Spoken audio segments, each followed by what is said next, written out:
Selamat tinggal emas kesayangan saya.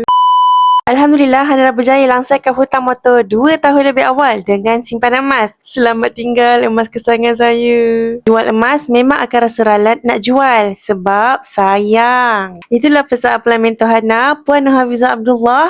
Dulu waktu Hana mula-mula nak simpan emas tahun 2020. Bila dah bermula, rasa ketagih pula nak tambah gram emas. Bila dah capai target, berat hati nak jual. Tapi itulah fungsi emas sebenarnya. Emas membantu Hana capai matlamat. Emas juga sangat membantu kewangan Hana dan ramai lagi testimoni penyimpan emas. Sebab tu, pakar-pakar kewangan sarankan kita masukkan emas sebagai portfolio kewangan. Emas yang Hana dah kumpul sejak 5 tahun yang lalu telah pun bantu Hana saat kecemasan 3 tahun yang lepas. Dan baru-baru ini, bantu Hana selesaikan hutang motor 2 tahun lebih awal. Alhamdulillah. Target baru tahun 2026, accomplish. Selesai satu hutang jahat. Sebelum kenal guru kewangan dan guru emas Hana, Tuan Haji Muhammad Zulkifli Syafi'i, banyak sangat dosa-dosa kewangan yang Hana dah buat.